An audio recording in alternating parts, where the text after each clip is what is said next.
So I want to address a common question that people have, and this actually came from a 93-year-old client of ours. And it's so significant that it actually changed her ability to be able to stand up and down from a chair without using her hands. And this minor detail made all the difference in the world. And it's a common question, a common misconception. And so I wanted to address it here, the difference between strength building and endurance building. And we're going to relate it back to some very specific contexts that will be specific to your life. So stay tuned. You're not going to want to miss this important detail. So the common question is, doesn't walking increase my leg strength? Or let's say for younger people, doesn't running increase my leg strength?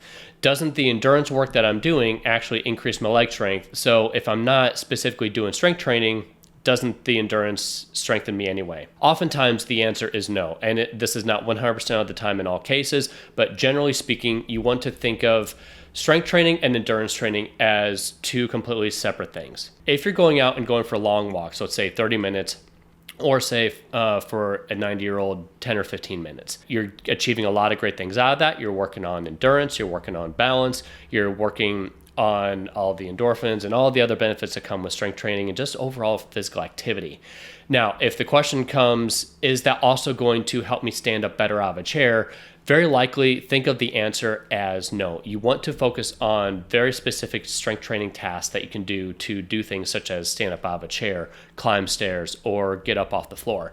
Those tasks require very specifically more strength and power, the ability to generate force and the ability to generate power through the legs. Walking in general or endurance training in general, think of it as it does not increase leg strength. And so don't view walking or running as ways to increase leg strength. Now, yes, there are exceptions to this, but for the most part, think of them as two different things. So when you're thinking about your training regimen, think of, if I'm going to work on strength or my ability to stand up out of a chair, work on standing up out of a chair and doing that over and over again. You can add in a power component to it by thinking I'm going to stand up as fast as I possibly can, and then I'll sit down slow and controlled as I sit down.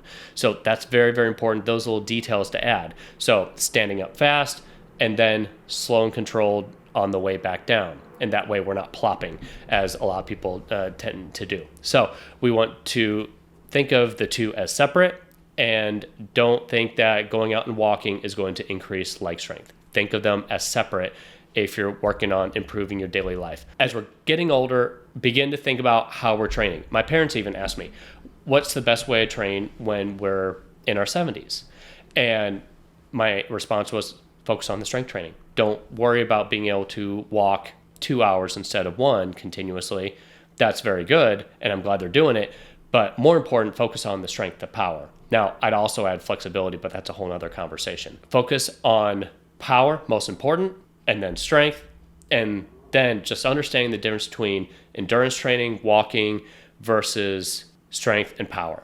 All are important, and for our heart health and for a lot of reasons, we want our endurance to be good, and we want to be able to walk a long distance. All those things are very important. Also, don't forget about the strength and the power. That's even more important, I would argue, than the endurance. That's what's going to keep you active, independent, and mobile, is focusing on the power and the strength, and then also make sure that you can continue to walk for a long period of time as well. And oftentimes, if we lack the power and the strength, then what quickly declines is the endurance training, because we just don't have the ability to then stand up out of a chair, or it takes so much energy then to walk a certain distance because we don't have the strength and power in our legs even to just accomplish the task. And so that actually the loss of the strength and the power then much more affects the endurance.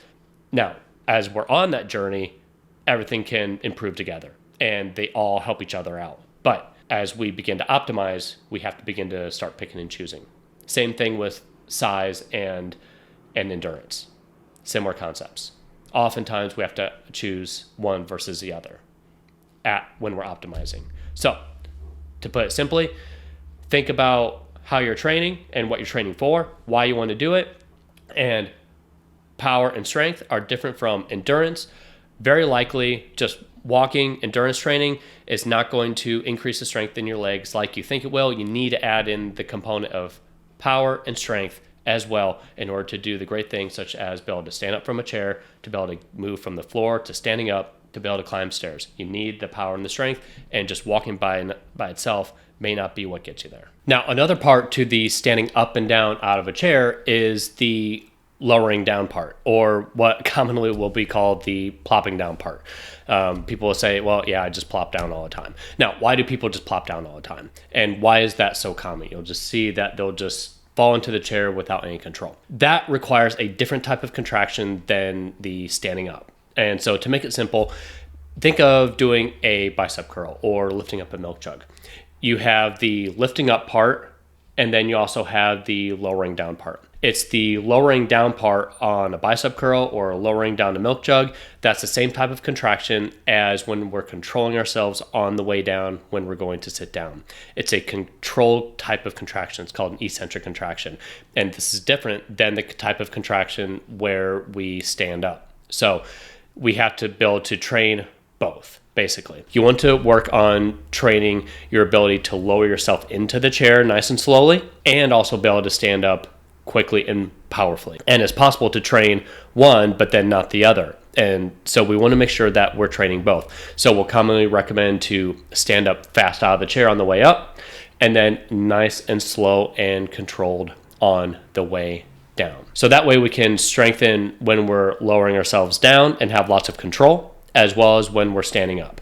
And actually that lowering down part also helps with strength gains overall. Now, the lowering down part is also the part that actually increases the muscle soreness afterwards. So think of it as 12 to 72 hours afterwards is the muscle soreness that we come and experience with strength training. And even something like standing up and sitting down out of a chair can cause that muscle soreness 12 to 72 hours afterwards. That's very, very, very common. It's called delayed onset muscle soreness. Basically, know that the day or two after strength training, it's common to be sore in the muscles that you worked. And that most commonly happens with the muscles that you're doing that lowering type of contraction. That's where most of the soreness will come from. So if you're practicing that lowering type of contraction, then you're going to be more sore. That's a good thing. You do want to be sore. Now, as we're older, we don't want to get sore to the point where it completely puts us out of commission. Mostly from a motivational perspective, when that happens, as we get older, we tend to just not want to do that quite so much. So as we're strength training, if you get yourself working to the point where it puts you out of commission the next day, then that's additional feedback to you to say, okay, I did just a little bit too much. Now I just need to back off. And so that way you can regulate how much you should be strength training. And so then just go a little bit slower. And then that's perfectly fine, because doing the strength training is more important than doing too much strength training. Doing the strength training at all is the most important part. And if we go slower, that's perfectly fine. Just keep doing it. Just keep progressing it. Just keep making it better. Keep doing more repetitions, or keep adding more speed, or keep adding on more resistance. Either way, keep progressing, even if it's slow, and that's perfectly fine. Now, you might be wondering, okay, I'm not doing squats. I'm not putting a bar on my back. So how can I gauge resistance if I'm standing up out of a chair? Very simple. So think of the progression of standing up out of a chair as I'll go from standing up, putting my hands on the chair, and using my hands to help lift myself up.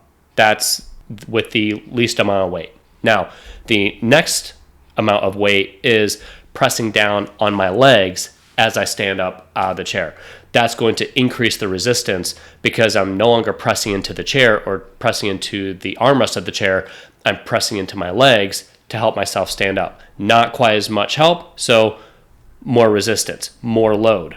The most amount of weight is standing up out of a chair without your hands at all. And I like to have our clients go in what I call the prayer position right here. I have them put their hands right here, and then I'll have them stand up from the chair that way. And that way they have control over where their hands are. Otherwise, they'll tend to kind of do this middle ground thing where they put their hands on their legs, and are they standing up without their hands, or are they helping by putting their hands on their legs? So it's a way of being clear on, okay, are you standing up without your hands? So that increased resistance by removing our hands entirely. So you go from hands on the chair or hands on the armrest of the chair to standing up. That's with less resistance. Then the next step is putting your hands on your legs and standing up that way. And then the most amount of resistance is standing up, let's say if your hands in a prayer position, not using your hands at all, and standing up and down without using your hands at all. That's the way to increase resistance and steadily progress your strength over time. And then that way you can be sure that you're getting better, you're progressing, you're increasing your strength, and you're progressing your strength and increasing your strength in a very practical way, such as being able to stand up from a chair. And that's going to make a big, big difference in your life.